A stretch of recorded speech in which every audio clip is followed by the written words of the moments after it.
जामनगरी के YouTube STD platform में स्वागत है। जैसा कि आपके लिए रोज के रोज एक बेहतरीन सीरीज जो आपके आगामी एग्ज़ाम टीजीटी पीजीटी के लिए बहुत ही निर्णायक सीरीज है। इससे पहले मैं हमेशा आपको हर वीडियो में कहता हूं कि मैंने प्लेलिस्ट बना दी है पूरी व्याख्या सहित हिंदी साहित्य इतिहास से छायावाद प्रगतिवाद आदिकाल रीतकाल भक्तिकाल जो भी टॉपिक वाइज है, संस्कृत साहित्य जो भी टॉपिक वाइज सब्जेक्ट जो सब हिंदी सब्जेक्ट है उसकी सभी प्लेलिस्ट मैंने बना दी टॉपिक वाइज। आप जाकर वहां से देख सकते हैं। एक बार आप देखिए, आपको एक बार में सभी समझ में आ जाएगी।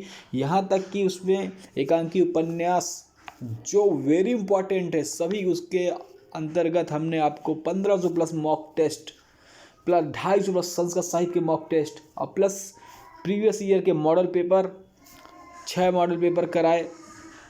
और अब नए मॉडल पेपर ये जो डेली का डेली चल रहे हैं वो, और हमने लक्ष्य आपसे कितना रखा है 3000 2.5 से 3000 का लक्ष्य रखा है, जिसमें से हम लोग 800 प्लस क्वेश्चन कर चुके हैं नए बिल्कुल, और भी डेली कराए जा रहे हैं।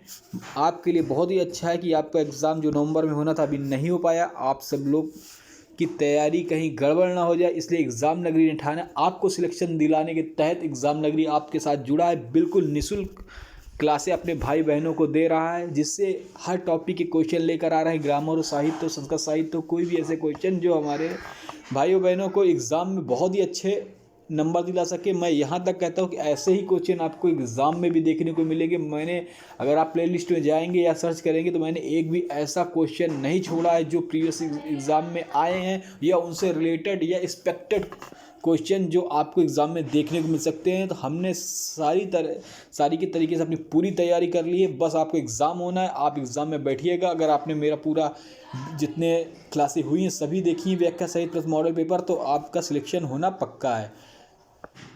और ये सभी निःशुल्क है हमारे भाई बहनों के लिए। पीडीएफ भी आप हमारे टेलीग्राम चैनल पे आइए, वहाँ पीडीएफ भी पढ़ती है। प्लस और बहुत बढ़िया खुशखबरी, एलटी ग्रेड के 5,500 से ज़्यादा प्रश्न का अध्याचन आ चुका है। और आपको 2023 मतलब अगले साल 1 महीने बाद आपको एक नई वैकेंसी देखने को मिलेगी। अगर आप हिंदी से डालते हैं तो आप हमारे चैनल पे जुड़े रहिए। और जीएस और जीके की भी हमने क्लास स्टार्ट कर दी है। यूपी ट्रिपल पेट हर एग्ज़ाम के लिए वो इम्पॉर्टेंट है, आपके लिए भी इम्पॉर्टेंट है। तो आप हमारे चैनल से जुड़ जाइए। जुड़ने के लिए क्या करिए, चैनल सब्सक्राइब करिए, बेल आइकन दबाइए, जिससे आपको सूचना मिलती रहे। प्लस कोई भी ऐसी सूचना जो विद्यार्थी जीवन से जुड़ी हुई है वो भी सूचना आपको एग्ज़ाम नगरी सबसे पहले प्रोवाइड कराएगा। तो चैनल को सब्सक्राइब कर लें, बेल आइकन दबा दें, फिर हम लोग स्टार्ट करते हैं। चलिए, और ये क्लास आपको सभी एग्ज़ाम के लिए, चाहे बीईओ, आरओ, एआरओ हो या फिर कोई भी एग्ज़ाम जो हिंदी से रिलेटेड है, चाहे आप इलाहाबाद यूनिवर्सिटी का दे रहे हों, नॉन टीचिंग का एनवीएस का दे रहे हो, डीएसएसबी का दे रहे हो, या इलाहाबाद हाई कोर्ट का ग्रुप सी का डी का दे रहा हूँ, उस पर भी हिंदी आती है। सभी के लिए क्लास इंपॉर्टेंट, आप देखिएगा। फिर आप जब हो जाए क्वेश्चन तो अभी मिला लीजिएगा, ना फंसे क्वेश्चन, क्योंकि क्वेश्चन यहीं से हिंदी का सबसे बड़ा एग्जाम तो यही टीजीटी पीजीटी, यहीं से क्वेश्चन सभी एग्जामों में डाले जाते हैं ग्रामर के उठा के। ठीक है, चलिए। हरडे वाणी के रचयिता कौन है? गुरु नानक, दादू दयाल, मलुकदास, रैदास। देखिए, जो हमारी क्लास शुरुआत से लेते चला आ रहा है, जब मैंने आपको पढ़ाया था भक्तिकाल या फिर मॉडल पेपर 1 लाइनर, तो आपको ऐसे क्वेश्चन कई बार रिपीट करवाए थे, तो वो तुरंत आंसर दे देगा जो हमारे साथ में जुड़े हुए हैं बहुत पहले से। ठीक है, तो हरडे वाणी के आपके जो रचयिता हैं 91 का, अगर आपको आता है तो कमेंट बॉक्स में कमेंट कर सकते हैं। ABCD, गुरु नानक, दादू दयाल, मलुकदास या रैदास। तो दादू दयाल इसके रचयिता हैं हरडे वाणी के। कबीर को वाणी का डिटेक्टर किस आलोचक ने कहा? हजारी प्रसाद द्विवेदी, डॉक्टर धर्मवीर, आचार्य रामचंद्र शुक्ल या डॉक्टर नागेंद्र। अगर आपको 92 का आंसर आता है तो आप कमेंट बॉक्स में कमेंट कर सकते हैं। ठीक है, चलिए, अगर आता है कमेंट बॉक्स में कमेंट कर दिए। तो वाणी का डिटेक्टर कबीर को किसने कहा? हजारी प्रसाद द्विवेदी। कबीर किस, जब भक्तिकाल हमने पढ़ाया तो किस भक्ति धारा के थे? तो कबीर निर्गुण भक्ति धारा के थे और संत काव्य धारा का प्रतिनिधित्व करते थे। इसी पे निर्गुण पे एक और थी सूफी काव्य धारा, जिसका प्रतिनिधित्व मलिक मोहम्मद जैसी करते थे। एक सगुण भक्ति धारा थी जिसका प्रतिनिधित्व सूरदास और तुलसीदास करते थे। सूरदास जी राम भक्ति धारा का, और तुलसीदास जी राम भक्ति धारा, सूरदास जी कृष्ण भक्ति धारा। ठीक है, चलिए। प्रीति करी दीन, एक मिनट, प्रीति करी दीहनी गरे छुरी, प्रीति करी दीहनी गरे छुरी, पंक्ति किसकी है? नंदा, सूरदास, रशखान, मीरा। आपको अगर आता है तो 93 का ABCD कर आप कमेंट बॉक्स में कमेंट कर सकते हैं। जो भाई बहन हमारे देख रहे हैं, व्यूअर हैं, उनके लिए मैं बात बता देता हूं कि जाकर चैनल को सब्सक्राइब बटन दबा दे, बेल आइकन दबा दे, जिससे आपको कंटिन्यू क्लास मिलती रहे। जैसा आपका भाई आपके साथ लगा हुआ है शुरुआत से निःशुल्क क्लास देकर, मैं इतनी मेहनत कर आपके लिए इतना सब कर रहा है, तो आप भी चैनल को आगे बढ़ाइए, सब्सक्राइब करवाइए अपने दोस्तों से, आप भी करिए, लाइक करिए, चैनल को खूब शेयर करिए। चलिए 93 का अगर आपको आता है तो आप कमेंट बॉक्स में आंसर दे सकते हैं। तो 93 का जो है ये आंसर हो जाएगा आपका नंदा, सूरदास, रसखान, मीरा। ठीक है, तो आप किस में? सूरदास जी हो जाएंगे। बी नंबर आंसर सही है आपका, सूरदास 93 का।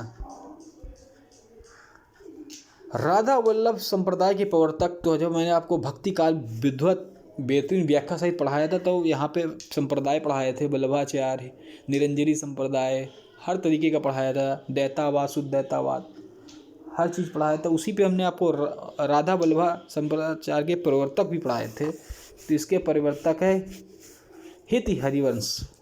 ठीक है, चलिए 94 का C। ओके, निम्न कवियों को काल के आरोही क्रम में व्यवस्थित कीजिए। बहुत बड़ा क्वेश्चन है। सूरदास, कबीरदास, जायसी, तुलसी, कबीर, बी कबीर, जायसी, सूर, तुलसी, सी जायसी, कबीर, तुलसी, सूर, तुलसी, सूर, कबीर। बहुत ही बढ़िया क्वेश्चन ये बना हुआ है, ये आपको देखने को भी मिल सकता है एग्ज़ाम में। 95 एनवीएस का जो इनका एग्ज़ाम है नवंबर में, लास्ट नवंबर को है, 28 से 1 दिसंबर तक का, वो जरूर ये क्लास देखिए। उनके भी हिंदी के जो दिए हैं TGPG, इसी से क्वेश्चन फंसेंगे। आप देख लीजिएगा, पूरा वीडियो हमारा देख लीजिएगा, फिर वहाँ से पेपर हो तो भेजिएगा, मैं मिलान करके मैं आपको बताऊँगा कौन कौन क्वेश्चन आया है। 95 अगर आपको आता है कमेंट बॉक्स में कमेंट कर दीजिए। 95।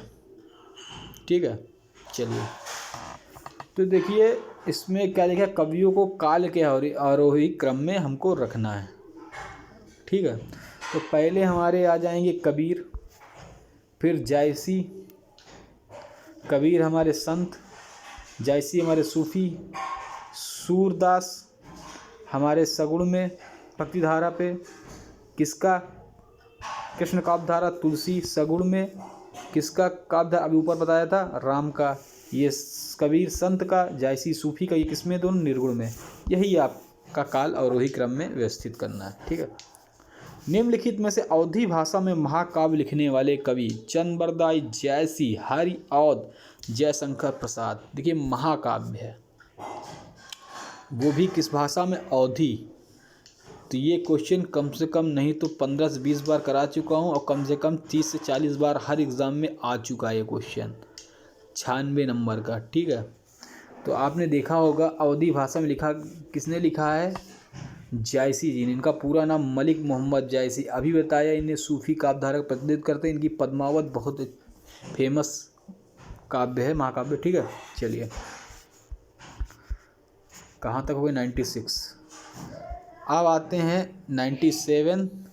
रामचरितमानस में कितने कांड है? 6, A 6, B 7, C 8, D 5। अगर आपको आता है तो कमेंट बॉक्स में कमेंट कर दीजिए। ये आपको पक्का आता होगा, रामचरितमानस आप लोग पढ़ते होंगे या आपने क्वेश्चन पढ़ा होगा। तो 7 कांडों में हमारी रामचरितमानस विभक्त है। किसने लिखा है? तुलसीदास। ठीक है, चलिए 97 का कौन सा ग्रंथ तुलसी द्वारा रचित नहीं है? 98 का Janaki Mangal, Parvati Mangal, Rukmini Mangal, Dohavali. Very most important question है। आपने देखा होगा 2021 के क्वेश्चन में आता है कि तुलसीदास ने अपने कष्ट हरने के लिए कौन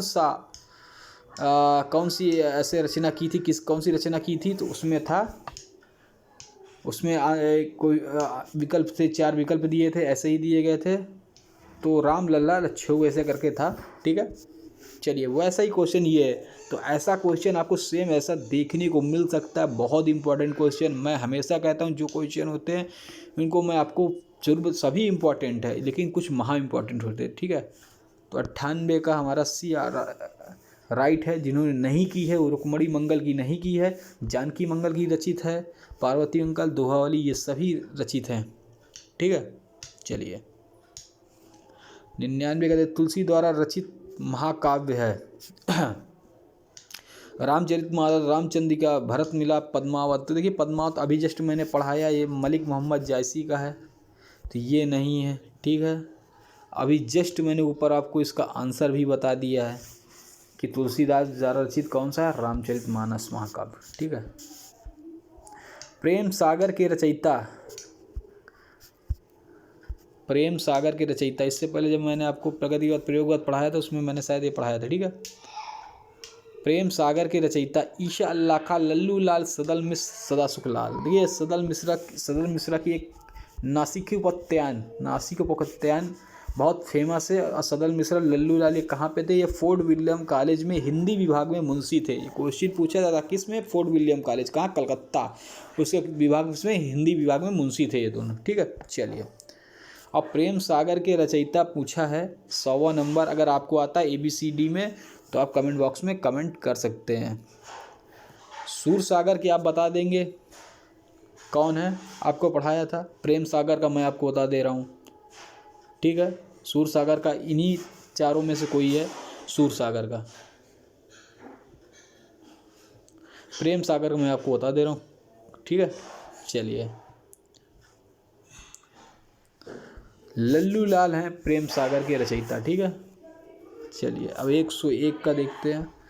252 वैष्णव की वार्ता नामक ग्रंथ के लेखक राजा लक्ष्मण सिंह, बैकुंठ शुक्ल, गोकुलनाथ या विठलनाथ। ABCD आंसर अगर आपको आता है तो आप कमेंट बॉक्स में कमेंट कर सकते हैं। तो देखिए 252 वैष्णव वार्ता गोकुलनाथ जी की इसके लेखक हैं।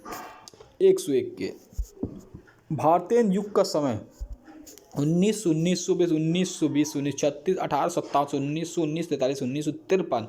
102 का ABCD में कौन सा राइट आंसर, आप कमेंट बॉक्स में कमेंट कर सकते हैं। 102 का देखिए 102 का राइट आंसर 1857 से 1900। ठीक है, आप तो नहीं बोलेगा, 1857 से 1900 भारतीय युग। ठीक है, चलिए देखा जाए तो कितने साल तक चला था, देखिए तो 3 यहाँ का ले लीजिए, 4 43 साल। चलिए 102 का। अब 103 का देखते हैं। शमशेर बहादुर सिंह किस सप्तक के कवि हैं? तार सप्तक, दूसरा तार सप्तक, तीसरा तार सप्तक, चौथा। तो आपने तार सप्तक देखा होगा तो 1943 से, आई थिंक 1943 से 1943 से तार सप्तक का प्रारंभ हुआ था। 1943 से आई थिंक तार सप्तक का प्रारंभ हुआ था। ठीक है, तो शमशेर बहादुर सिंह किस तार सप्तक के कवि हैं? 103 है। आप पहला, दूसरा, तीसरा अगर आपको आता है कमेंट बॉक्स में कमेंट कर दीजिए। 103 तो शमशेर बहादुर सिंह दूसरा तार सप्तक के कवि थे। बी नंबर सही इसका। 104 का निम्न में से डॉक्टर जगदीश गुप्त की कृति कौन सी नहीं है? मतलब 3 है। चलिए आपको ये भी पता चल जाएगा। नाव के पांव, गोपा, गौतम शब्द दंश, मैं उस जनपद का कवि हूँ। 104 का नहीं, आपको नहीं पे नज़र देना है। गलत न कर देना कि 3 याद है, कौन एक याद है आप उसी को बता देना, ऐसा नहीं करना। ठीक है, आपको राइट आंसर बताना है, मैं उस जनपद का कवि हूँ। यही नहीं है इनकी, नहीं है। और नाव के पांव, गोपा, गौतम शब्द दंश, ये तीनों डॉक्टर चंद्र गुप्ता जी की हैं, जगदीश गुप्ता जी की। इन महाकाव्यों के रचना कालों को अवरोही क्रम में व्यवस्थित करिए। देखिए एक क्वेश्चन आया था ना, ये ऐसे क्वेश्चन होते हैं कि एक साथ ये 4 आंसर अपने में लिए रहते हैं। और ऐसे क्वेश्चनों को देखिए कभी कभी गड़बड़ भी हो जाते हैं, 2 का आंसर आता है, तीसरे का नहीं आता। इसलिए ऐसे क्वेश्चनों को अगर माइनस मार्किंग है तो मत करिए, अगर नहीं है तो फिर एकदम तुक्का लगा दीजिए। 105 का प्री प्रवास रामचरितमानस, रामचंद्रिका, कमायनी रामचरितमानस, प्री प्रवास रामचंद्रिका। सी रामचरितमानस, रामचंद्रिका, प्री प्रवास, कमायनी। डी रामचंद्रिका, प्री प्रवास, रामचरितमानस या कमायनी। ये लास्ट क्वेश्चन है आज की सीरीज़ का। कल फिर 106 से स्टार्ट करेंगे। चलिए इसका आंसर मैं आपको बता देता हूँ। अगर आपको आता है तो यूट्यूब के कमेंट बॉक्स में कमेंट कर सकते हैं। देखिए पहला रामचरितमानस, रामचंद्रिका, फिर प्री प्रवास अयोध्या सिंह, और बाद हरियोध, कयामनी, जयशंकर प्रसाद, रामचरितमानस तुलसीदास। ठीक है, तो आपका सी आंसर वेरी करेक्ट है। ठीक है, कल का होमवर्क क्वेश्चन हम आपको दे देते हैं। कल का होमवर्क क्वेश्चन देते थे, पृथ्वीराज रासो, ये HW क्वेश्चन है। पृथ्वीराज रासो में कुल कितने सर्ग है? 40, 69, 69, 48, 75। आप हमारे यूट्यूब के कमेंट बॉक्स से कमेंट कर सकते हैं। जो भी हमारे भाई बहन जुड़े हुए चैनल से, अगर आपको क्लास अच्छी लगी है तो चैनल को सब्सक्राइब कर दिए, सपोर्ट करिए, बेल आइकन दबाइए जिससे आपको क्लास मिलती रहे, प्लस चैनल को शेयर करिए। धन्यवाद। एग्ज़ाम नगरी नेठाना आपको सिलेक्शन दिलाना, वो भी निःशुल्क, कोई पैसा नहीं क्लास का।